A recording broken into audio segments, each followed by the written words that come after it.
Discover the miraculous transitions of Genesis, the divine covenant from Adam to Joseph unveiled. In the 3rd year of Jehoiakim, Judah's king, the world was awash in shadows of rebellion against the Creator. In the beginning, God, with divine authority, spoke the cosmos into existence. Light sprang forth from darkness, and the firmament separated the waters. From the very dust of the earth he formed man, Adam, breathing life into his nostrils, igniting the spark of the divine. Eden emerged, a lush paradise where God walked intimately with Adam and Eve, sharing the fruits of his creation. Yet in the midst of this holiness, temptation slithered into their sanctuary as the serpent whispered the allure of knowledge. In that fateful moment of rebellion, their eyes were opened, shame enveloped them, and communion with their Creator was fractured. But even in their despair, God's voice echoed a promise. One would come to crush the serpent's head, a glimmer of hope amidst the chaos. We journey from the garden to the tents of Abraham, the patriarch residing in Ur of the Chaldeans. There, the Lord called him to abandon his homeland, to step into the unknown land of Canaan, a land flowing with milk and honey. With no map but his faith, Abraham embarked on a journey destined to make him the father of nations. The covenant established by God promised land, descendants, and blessings, each hanging precariously on the unwavering thread of Abraham's trust in God. Trials emerged, testing his faith until the very brink, such as the heart-wrenching command to sacrifice Isaac. Yet when the knife hovered, the angel's voice pierced the silence, affirming the covenant. Do not lay a hand on the boy. The covenant was secure, wrapped in divine assurance. Abraham's legacy flowed to Isaac, who inherited the promises, to Jacob, the clever schemer, whose identity was forever altered through a midnight wrestling match with God. His journey, marked by visions and angelic encounters, included a breathtaking dream of a ladder stretching to heaven. God's relentless pursuit transformed Jacob, affirming that his descendants would inherit the covenant. Our narrative then climbs to Joseph, Jacob's favorite son. Betrayal struck deep as envy-fueled brothers cast him into a pit, a bitter descent into slavery in Egypt. Yet in pain, God's sovereign hand was at work, crafting a narrative of redemption. Amidst famine, those brothers would come before Joseph, now exalted in power. Through tears, he would declare, "You meant evil against me, but God meant it for good," recognizing the intricate weaving of providence in their betrayal, preserving Jacob's household amidst turmoil. Before we continue with this incredible biblical account, I want to make sure you don't miss any of these powerful scripture stories. Click the bell icon and select all notifications. These biblical narratives have transformed countless lives throughout history. If God's word through this story is blessing you, please like and share with someone who needs to hear about God's faithfulness today. Tell me in the comments, which biblical story has most impacted your faith journey? I'm always amazed how God's word speaks to hearts across generations. Now, let's continue with what the Lord did next. Yet the story remains unfinished. How would God's covenant promises unfold in this new land, ripe with temptation and fear? Would the fragile threads of faith woven through generations withstand the pressures of challenge? Armed with the history of God's relentless pursuit and promise, the chosen family stood on the brink of an unfolding divine purpose, longing for resolution in the mystery of God's grand design. And it came to pass in the land of Egypt that the years of plenty began to fade. The full granaries of Joseph became echoes of a forgotten abundance. The famine took hold, breathing anguish into hearts across the land. All nations came to Joseph in search of sustenance, for he had been appointed as a savior, though now he bore the weight of guilt and betrayal, memories of his brother's anger fresh in his mind. As the famished masses approached Egypt, Jacob summoned his sons, saying, "Why do you look at one another? I have heard that there is grain in Egypt. Go down there and buy for us, that we may live and not die." Genesis 42, 1-2. The brothers, unaware of the divinely orchestrated meeting that awaited them, journeyed to the land where Joseph ruled. When they arrived in Egypt, the tension in their hearts grew heavy. They stood before Joseph, bowing with faces to the ground, just as the dreams long foretold. Genesis 37:7. But Joseph recognized them at once, though they did not know him. A veil of emotion swept over him, for he saw in their faces the echoes of his own pain, the strife that tore their family apart.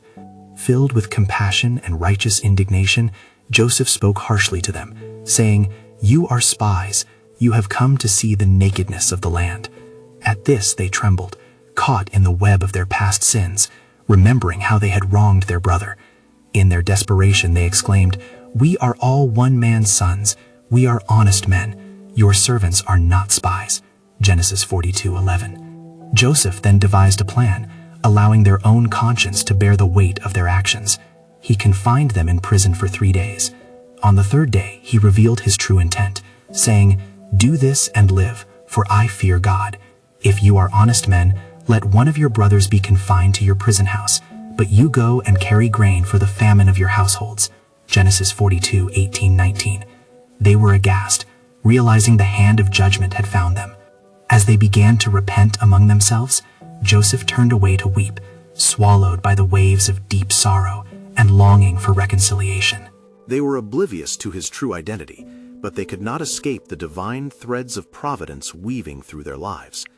Simeon was taken prisoner and restrained, as the others returned to their father with a newfound urgency, burdened by guilt and fear of losing another brother. Back in Canaan, Jacob's heart was weary as he heard the harrowing news. "You have bereaved me," he lamented. "Joseph is no more, and Simeon is no more, and you want to take Benjamin." Genesis 42:36. Yet from the depths of despair, God's faithfulness began to stir in his heart, reminding him of the covenant made to his forefathers. Unknown to Jacob, as he wrestled with loss, God was painting a grand design, setting the stage for restoration, where family ties bound by treachery would soon find redemption. In this divine narrative, the face of hunger would reveal the depths of grace. And as the provisions were gathered, the brothers prepared to return to Egypt again, taking with them Benjamin, the beloved son of Rachel. What awaited them in that enigmatic land, where their brother ruled unseen? But the question lingered: would the bond of brotherhood, fractured by envy, be renewed through humility and sacrifice? Could God's providence turn their darkness into light, revealing the depths of his plan? The heart of Jacob trembled, yet in every trial, the promise remained. The Lord was unfolding a story far greater than they could comprehend, drawing them toward the fulfillment of his divine purpose. And it came to pass, when they returned to Egypt with Benjamin, the beloved, that Joseph beheld the face of his brother, and his heart swelled within him. The sight of Benjamin, the son of Rachel, ignited memories of his father's love and their shared bond, a bond Joseph knew had been strained by the sins of the past. With a mixture of joy and sorrow, Joseph instructed his steward, saying, "Bring these men to my house, and prepare a feast for them." Genesis 43:16. As they entered the palace, a heavy dread settled upon the brothers, for they feared they were being ushered for judgment rather than hospitality. They whispered among themselves, "It is because of the money that was returned in our sacks the last time he has brought us here to make us slaves." Genesis 43:18. But the steward reassured them, saying, "Do not be afraid. Your God and the God of your father has given you treasure in your sacks. I had your money." Thus his words brought a glimmer of hope amid their dark fears. When Joseph arrived, he could hardly contain his emotions upon seeing Benjamin. He hurried to his chambers, weeping deeply, for the sight of his brother awoke a torrent of unhealed wounds. After regaining his composure, he wiped his tears and returned, serving them their meal. They were bewildered as they reclined at the table, each one isolated in his thoughts. Yet they were fed with compassion, for Joseph commanded portions to be sent to each, but with a greater portion given to Benjamin. Their hearts stirred within them as they witnessed the excellence of Joseph's kindness, yet they could not know the depths of Joseph's intentions, the struggles within his soul as he yearned for reconciliation.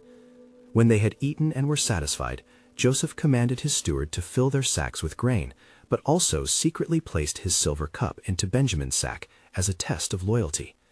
The following morning, as they set forth for Canaan, the steward pursued them, accusing them of theft. They were taken by surprise, saying, "With whomsoever of your servants it be found, let him die, and we also will be my lord's bondmen." Genesis 44:9. The steward searched, and to their horror the cup was found in Benjamin's sack. Grief-stricken, they tore their clothes in despair, for they thought their father's heart would break anew. They returned to Joseph's house, their spirits crushed under the weight of impending doom. Then Judah stepped forward, his voice trembling with sorrow and resolve. "O my lord," he pleaded, "let your servant remain instead of the lad, as a slave to my lord, and let the lad go up with his brothers." Genesis 44:33. Judah's plea was noble, reflecting the transformation that had begun to take root in their hearts. As Joseph listened, the resolve in Judah's words pierced through the veil of Joseph's pain and brought forth a great yearning for restoration. How his brothers had changed! In that moment, Joseph could no longer contain himself. He cried out, "I am Joseph. Is my father still alive?" Genesis 45:3. Silence enveloped the room, tension rippling through the air as the brothers stood aghast, unable to fathom the truth revealed before them. Would they now grasp the full weight of forgiveness? Could they encompass the grace of God that had been woven through their darkest hours? The promise of redemption lay at their feet in Joseph's embrace, proving that what was meant for evil, God had transformed into good. And so the heart of Joseph rejoiced as he spoke words of greater purpose, saying, "You intended to harm me, but God intended it for good, to accomplish what is now being done, the saving of many lives." Genesis 50:20. Unbeknownst to them, the seed of a nation was being germinated in the fertile soil of reconciliation and grace. The hand of God was crafting a destiny that would span generations, entwining their stories in the tapestry of his grand design. Yet a question still lingered in the hearts of those present. How would the unfolding of God's plan continue to shape their lives and that of the nation to come? The depth of divine purpose remained a mystery, whispering of a future not yet revealed, waiting for hearts willing to embrace the fullness of redemption. And Joseph said to his brothers, "Come near to me, I pray you." They approached, hearts beating with trepidation, lingering in disbelief at the redemption unraveling before their eyes. Joseph continued, "I am your brother, Joseph, whom you sold into Egypt. Do not be grieved nor angry with yourselves, for God sent me before you to preserve life." Genesis 45:4-5. A wave of astonishment swept over them, for they could hardly fathom how a brother, sold into slavery, could articulate such grace. Tears mingled with laughter as the brothers drew closer, and they beheld Joseph's visage, unchanged yet transformed by profound trials. His heart had endured the furnace of affliction, yet from it emerged light. "I have seen the glow of God's hand in my suffering," Joseph proclaimed, his voice steady, "and now I understand that it was necessary for the saving of our lives." Genesis 45:7. With triumph, Joseph spoke of the famine that ravaged the land, recounting how he had been placed in high authority, a ruler with power to sustain the people during distress. He instructed them to return to their father Jacob and bring him back to Egypt, for the years of famine were yet to come. The news of Joseph's survival settled like balm on the wounds of regret and sorrow within their hearts. They could scarcely contain their joy as they whispered among themselves, "Joseph lives, our brother reigns." The air was charged with newfound hope, and a vision of reunification began to illuminate the shadows of their past. Joseph embraced each of his brothers, compelling them to feel the weight of restored kinship. The embrace was richer than words, a tender portrayal of a love reborn from ashes.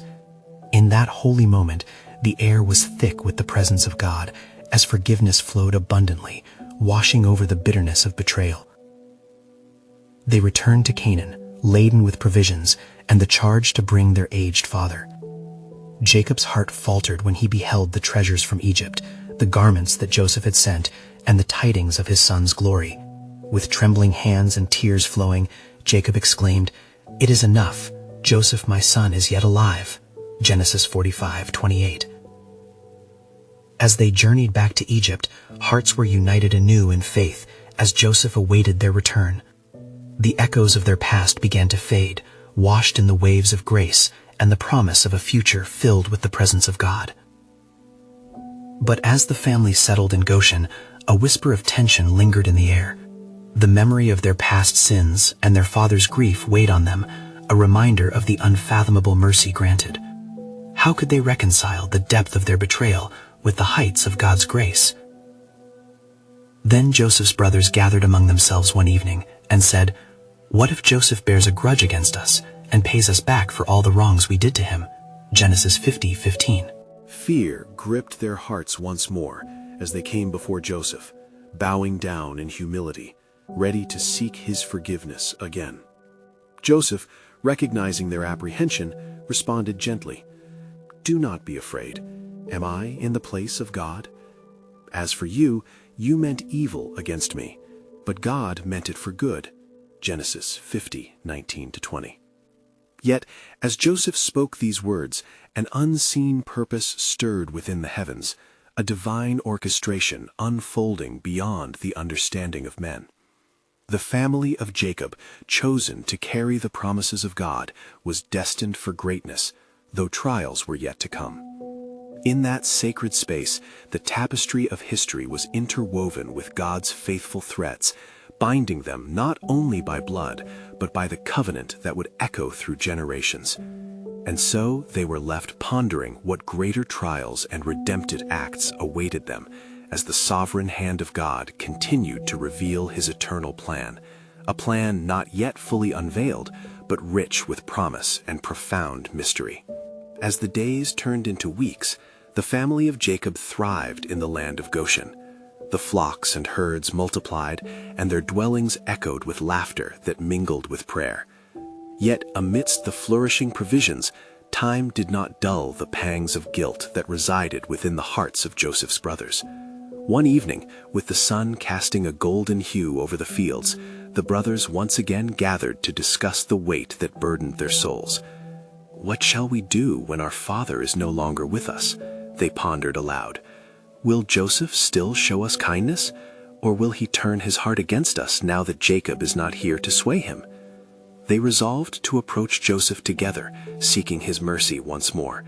With trembling feet and humility woven into their hearts, they presented themselves to him, recounting the words they felt were necessary to secure their safety. "Your servants, our father charged us before he died, saying, 'You shall say to Joseph, I pray you, forgive the transgression of your brothers and their sin, for they did evil to you. Now we beg you, forgive the trespass of the servants of the God of your father.'"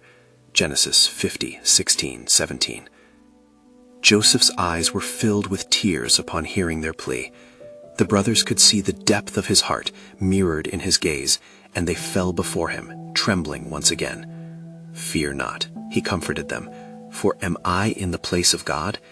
You meant it for evil, but God sovereignly turned it for good, to save many lives, as it is this day." Genesis 50:19-20. The weight of his words painted the air with a profound grace, and Joseph's heart was moved to embrace them once more. "Do not let your hearts be troubled, for I shall provide for you and your little ones," he promised, his voice steady and warm. As the brothers found solace within his words, a sense of peace enveloped them. Together they returned to their families, the bonds of love further strengthened by the forgiveness that poured like healing balm. Yet the news of Jacob's age and declining health soon reached Joseph. He sought out his father, his heart filled with anticipation and reverence. One glorious morning, Joseph, adorned in his royal garments, made his way to Jacob, who lay upon his bed, feeble yet filled with faith. When Joseph entered, the room filled with an electric sense of destiny. Both father and son knew they stood on the brink of God's sovereign plan unfolding. "My son, Joseph," Jacob whispered, his voice trembling. "I never expected to see your face again." But Joseph, overwhelmed with love, fell upon his father's neck, and they wept together. "Let me be your eyes. I am the one whom God has placed here to ensure that his covenant abides," Joseph declared as he placed his hand over Jacob's. In that moment, Jacob called for a gathering of his grandsons, the sons of Joseph, Ephraim and Manasseh. He spoke prophetic blessings over them, tying their destinies to the covenant of Abraham, Isaac, and Jacob, reinforcing the purpose that God had woven through generations. Joseph stood before his father, listening intently as the blessings flowed, a divine declaration setting in motion a legacy that would ripple through the ages. Little did they know that trials awaited them beyond the horizon, yet in their hearts burned the promise given to Jacob, "I will make you a great nation." Genesis 46:3. Thus, as Joseph returned to his position in Egypt, the shadows of future trials loomed large. The stage was quietly being set for a journey that would invoke the strength of their faith and bind them closer as the bond of covenant drew tighter. God's hand, unfailing in its purpose, would mete out the trials necessary for a sure promise, a promise of deliverance waiting to be unfurled, echoing through the ages. In the land of Goshen, time flowed as a river shaped by the hands of the Almighty. Joseph, now a ruler in Egypt, was charged with the weighty task of preparing for the famine that loomed on the horizon. His heart remained tethered to his family, his thoughts often wandering to their well-being. The abundance that had blessed them was, in truth, only a prelude to the tribulations that would come. As the first signs of famine appeared, the land began to dry. Crops withered under a sun that tasted of judgment, and the cries of the hungry echoed like a dirge throughout Egypt. Hearing of their suffering, Jacob turned to his sons, who crowded around him with anxious faces. "Why do you stand here in silence?" he asked, his voice tinged with urgency. "Behold, I have heard that there is grain in Egypt. Go down and buy for us there, that we may live and not die." Genesis 42:2. The brothers, remembering their past grievances and fearing Joseph's wrath, cast fearful glances at one another. "But what will we do in the presence of the Lord of Egypt?" they fretted. Reuben spoke, his voice driven by desperation. "I will be a surety for him. I will be responsible for him if I do not bring him back to you." With heavy hearts, they set forth to the land of their estranged brother. The weight of their history hung about their necks like chains. As they arrived in Egypt, they beheld Joseph, unrecognizable in his Egyptian attire and authority. Yet within him stirred a tempest of emotions as he spotted the faces of his brothers, the ones who had conspired against him years ago. Rejoicing mingled with sorrow, for he understood that God had orchestrated this moment for healing. Joseph concealed his identity and spoke harshly to them. "You are spies. You have come to see the nakedness of the land." Genesis 42:9. Panic surged in their hearts. "No, my lord," they pleaded in unison. "Your servants have come to buy food." Their past sins danced before them as they recounted their humble origins and connection to their father Jacob. Joseph, moved by their honesty, but also aware of their need for transformation, devised a plan. "Here is how you shall be tested. One of you shall remain as a prisoner, while the others go and bring your youngest brother to me." The brothers agreed, feeling the weight of their choices and the reality of God's sovereign hand in their lives. Bound by their brother Simeon, Joseph saw them depart, and he wept as he turned away. Each tear mingled with hope for their hearts to be reconciled. The journey back to Canaan was fraught with tension. Hearts raced with memories of betrayal, yet they now bore the burden of brotherhood anew. Upon their return, the brothers recounted their tale to Jacob, filling his heart with dread as he learned that he must part with Benjamin. The great patriarch's heart ached. "You would take away my last son," Genesis 42:36. But within this sorrow lay an echo of divine promise, a flicker of hope that if they obeyed God's direction, deliverance was assured.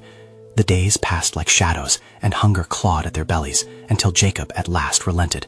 "If I must be bereaved, I shall be bereaved." Genesis 43:14.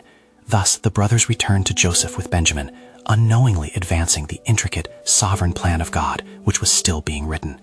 In the sacred weave of their lives, Joseph's heart beat with an expectation that transcended human understanding.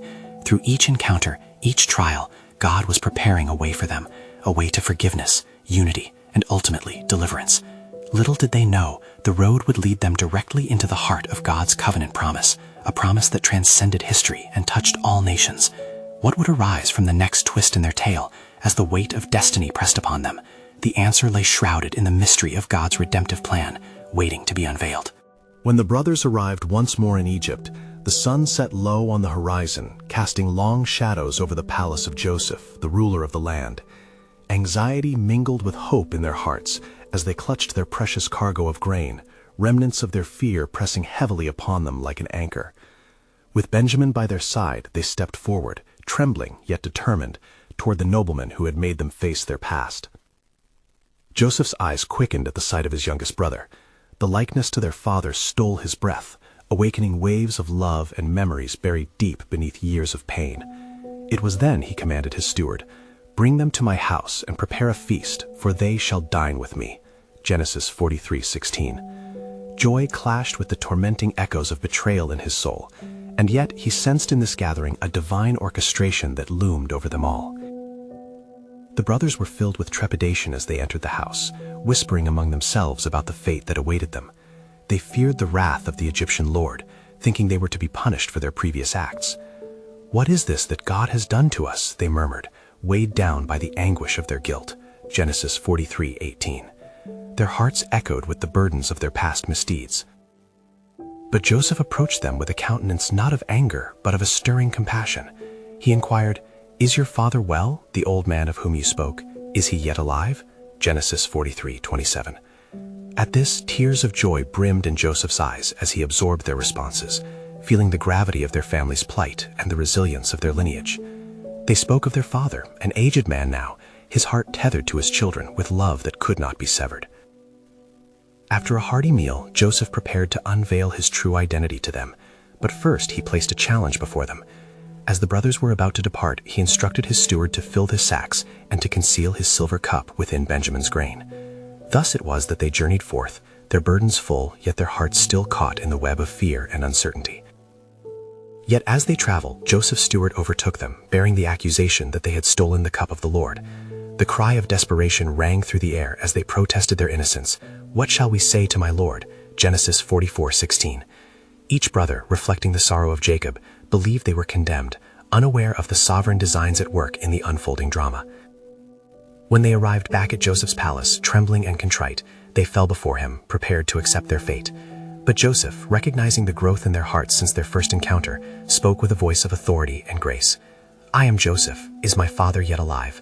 Genesis 45:3. With those words, the veil was lifted from their eyes, and realization struck them like thunder. The brother they had wronged was now the very savior of their lives. Silence enveloped them, and fear flooded their hearts, for the magnitude of their sin and the potential for judgment loomed heavier than ever. Yet Joseph, filled with the Spirit of God, reassured them, "Do not be distressed, nor angry with yourselves because you sold me here, for God sent me before you to preserve life." Genesis 45:5. In that moment of reconciliation, the divine tapestry of their lives became clearer, and they began to see the mighty hand of God orchestrating redemption from the very beginning. What lay ahead was more than mere reconciliation, but the fulfillment of a promise tied to generations. Yet still, the question lingered. How would the promise unfold, and what would be the claim of their descendants in the land of Egypt? As Joseph invited them to dwell in the land of Goshen, the entwining of their destinies with his deepened, all leading towards a purpose yet unfathomed, echoing through the ages, whispering of a covenant far greater than their understanding. The dawn of revelation awaited them, for the record of their deliverance was yet to be fulfilled, with a dream of God hovering on the horizon, beckoning them into a greater narrative of faith. And Joseph said to his brothers, "Come near to me, please." And they came near. He embraced them, weeping, and he kissed each one of them. The burden of years vanished, and in their tears was the mingling of remorse and joy. "I am your brother Joseph, whom you sold into Egypt," he said, unveiling the full weight of his identity, the betrayal laid bare as sunlight piercing the darkness. Genesis 45:4. Yet in the midst of their grief, Joseph spoke comfortingly. "Do not be afraid, for it was not you who sent me here, but God." Genesis 45:8. His words stirred a holy reverence within their hearts, for the revelation of God's sovereign plan unfolded before them. "He has made me a father to Pharaoh, and lord of all his house, and ruler over all the land of Egypt." In this declaration, they recognized the depths of divine purpose. The tapestry of events leading them to this very moment was bathed in providence. Joseph continued, "Hurry and go up to my father and say to him, 'Thus says your son Joseph, God has made me Lord of all Egypt. Come down to me, do not tarry.'" The call to Jacob echoed through the air, laced with urgency and longing. The brothers exchanged glances, a strange newfound hope igniting within them. They would be messengers of restoration, heralds of reconciliation. As they prepared to depart, Joseph lavished gifts upon them, carts filled with the best of Egypt, provisions for their journey, and clothing for their father. "And do not forget your father," he instructed, "for the time of famine extends for 5 more years." Genesis 45:11. And so, with heavy hearts transformed into joyful eagerness, they set forth from the ruler's house. They were not just returning home, but becoming participants in the unfolding legacy of God's covenant. Meanwhile, Jacob sat in his quiet tent, holding on to the memory of his beloved son, longing for the days of joy that now seemed so distant. When the brothers approached, breathless with news, it was hard for him to grasp the weight of their words. "Joseph is still alive. He is ruler over all the land of Egypt," they proclaimed, their voices echoing with the excitement of their deliverance. Genesis 45:26.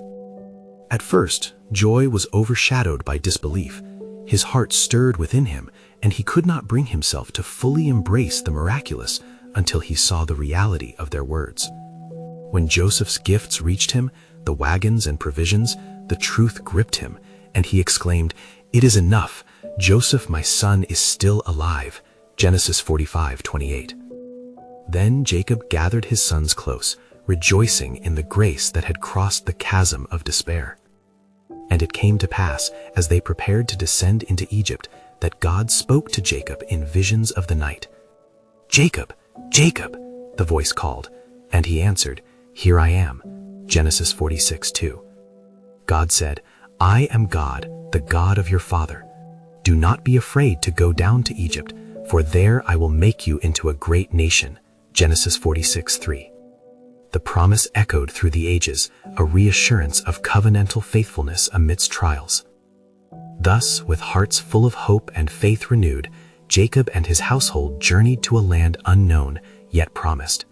Little did they know, the path before them contained shadows of suffering ahead, yet shimmers of divine light, an unfolding story of salvation inscribed through generations.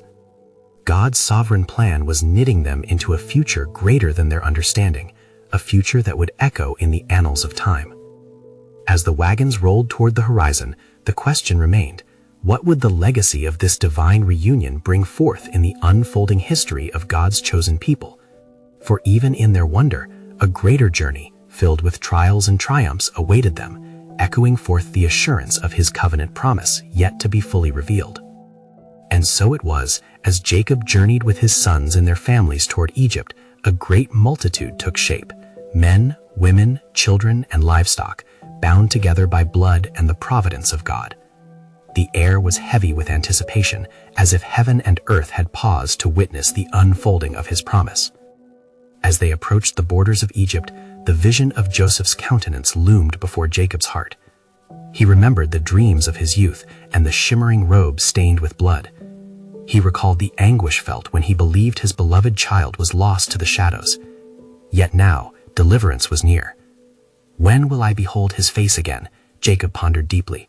The yearning weighed upon his soul. Upon their arrival, Pharaoh heard of Jacob's coming and sent forth word with great honor. "Let him not be troubled. Provide him with the best of the land." Genesis 47:6. And thus Joseph, clothed in the wisdom of God, met his father.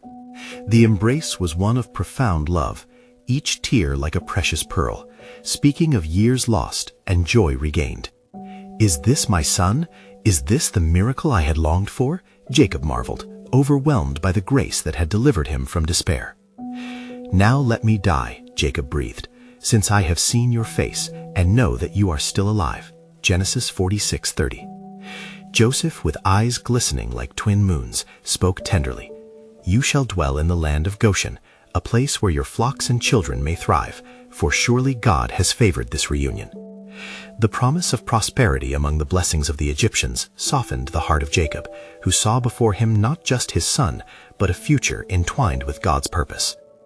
In the days that followed, Joseph presented his father to Pharaoh, who received him with reverence. "How old are you?" the sovereign inquired.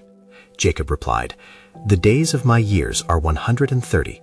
Few and evil have been the days of my life." Genesis 47:8-9. Yet even amidst trials, Jacob understood the depth and richness of God's covenant, and he blessed Pharaoh, entwining the royal with the divine. As the seasons turned, Joseph prepared a place for his family, providing sustenance amidst the famine that gripped the land. Each grain he gathered, each morsel shared, spoke of the abundant grace that flowed through him. The bond between father and son deepened, as the past's shadows trembled in the light of reunion. However, within the grandeur lay the faint whispers of Egypt's looming trials. The nation flourished in abundance, yet, unbeknownst to all, a time would come when cruelty would visit the descendants of Jacob. As Joseph watched over his family, the seeds of oppression began to sprout in the heart of Egypt, hinting at a greater narrative yet to unfold. And one night, as Joseph lay in deep prayer, seeking God's guiding hand, a revelation washed over him. Visions echoed of a mighty nation birthed from the heart of suffering, shadows stretching far, interwoven by divine purpose. For it would be through trials that the people of Jacob would be refined, a fire to purge their faith and mold their hearts. As the dawn broke upon the horizon, the question lingered in the air. Would the promise of a great nation come forth from the depths of hardship? Little did they know, the story of Jacob's lineage would rise to heights yet unseen, shadowed by trials that would stretch towards eternity, beckoning those who would rise to claim the legacy of the covenant. The fullness of God's plan was poised to be revealed, rich with mystery and divine intervention. And so, with the rains of grace falling gently upon the land of Goshen, Joseph's family settled into their new lives as they prospered under his watchful care. The years unfurled like a scroll, revealing the tapestry of God's enduring promise, each thread woven with love and foresight. The descendants of Jacob began to multiply greatly, as the stars in the heavens and the sands on the seashore. Their numbers flourished, a testament to God's covenant made to their forefather Abraham. Yet a shadow loomed on the horizon. As Joseph, now an aged man, looked upon the fruit of his labor, the echoes of his past resounded within him. He remembered the days of sorrow and the journeys of reconciliation that had brought them to this moment of blessing.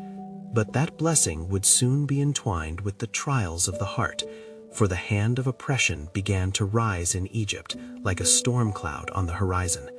A new Pharaoh ascended to the throne, one who knew not Joseph, and saw not the lineage of grace that had prospered under his rule. In fear for his own power, he declared a decree that sent ripples of dread through the hearts of God's chosen people. "Look, the people of Israel are more and mightier than we," he proclaimed. "Let us deal shrewdly with them, lest they multiply, and in the event of war, join our enemies." Exodus 1:9-10. Thus began the bitter oppression, the toil of bricks, and the burden of bondage. The laughter of children turned to cries of anguish. The songs of joy faded into silence as the reality of servitude filled the air. Yet, even in these dark times, the heart of God still beat for his people. The cries of the Israelite children rose to heaven like incense, a heavenly reminder that his covenant would not falter. And amid this despair, hope flickered fiercely within the womb of the oppressed. God raised a deliverer, a child destined to become a beacon of light. Born in the shadows of hardship, Moses was placed in a cradle of divine purpose, hidden away among the reeds, an act of faith gently cradled in the hands of his mother, Jochebed. She saw the beauty of God's plan ensconced in that innocent face, and cast him forth unto the waters, trusting that the Almighty would entwine their fates. Years rolled away like the mighty river, and Moses grew strong, a prince in the courts of Pharaoh. Yet, with time, the whispers of his true identity stirred within him. When he beheld the oppression of his people, wrath ignited. He instinctively struck down the oppressor, yet his heart bore the weight of his own fears. He fled, leaving behind wealth and power, journeying into the wilderness where he would encounter the divine presence of God at the burning bush, a transformative moment where purpose met obedience. "Go, I send you to Pharaoh. Bring my people out of Egypt," commanded the Lord, igniting in Moses a fire that could not be quenched. He returned to the land of his people, raising his voice against tyranny with the assurance that God's mighty hand would deliver them. "Let my people go," he declared to Pharaoh, who stood resolute in pride, blind to the sovereignty of the true God. Plagues descended upon Egypt as God demonstrated his power to a hardened heart. Yet amid judgment, grace persisted. The Passover unfolded as a sacred remembrance. A lamb without blemish was slain, blood painted upon the doorposts, each family sheltered within the promise of life.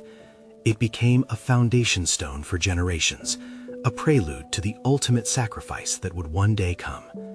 Finally, as dawn broke on their freedom, the Israelites hastily departed, leaving Egypt behind, fear and hope intertwined as they journeyed toward the Promised Land.